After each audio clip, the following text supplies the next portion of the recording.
So I've been going to this church, and they have creeds, confessions, and catechisms.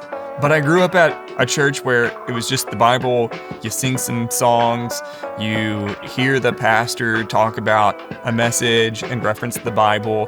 But now I'm here and we're talking about things like creeds, confessions, and catechisms. What are these foreign, ancient things that we're looking at?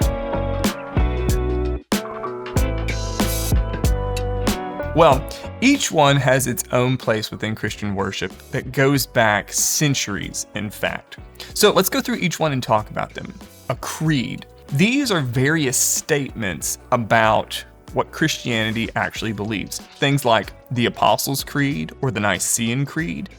These state the essential doctrines for Christianity.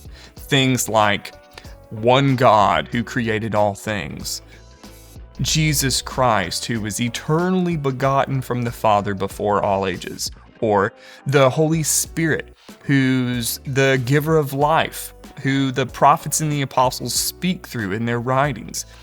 All of these are essential doctrines for what it means to be a Christian, which it's interesting, creed comes from the Latin word creda, which just simply is the first word, I believe.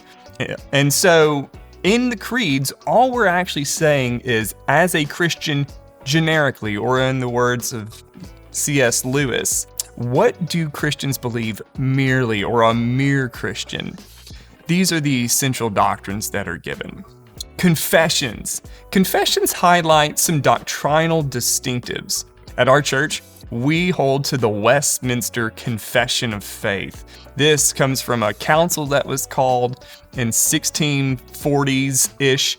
And during that time, a variety of pastors got together to really hammer out what does it mean to be a Christian in the English-speaking world that comes from this Protestant movement that's really developed over the course of the previous century from 1517 up until the time of the Westminster Assembly.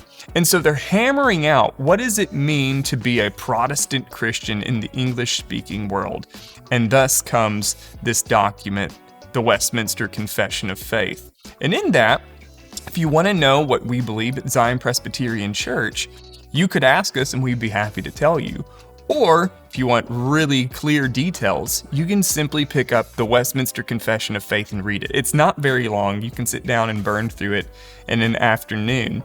And then you have, in really clear, precise language, precisely what we think of a variety of things. The Bible, the Trinity, sin, redemption, the sacraments, church censures even, if you're interested in that sort of thing.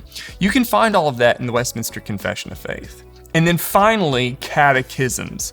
That sounds sometimes like a really scary word to people, but a catechism is simply an ancient teaching tool that takes the form of question and answer. You can pick up a catechism and really use it in sort of the Socratic method. And our Westminster Shorter Catechism starts off with this question: what is the chief end of man? Which is really the ultimate question of life. That's the question that everybody's wrestled with from Plato until now. And we teach this to our children. Here's what your chief end is. Answer: man's chief end is to glorify God and to enjoy Him forever.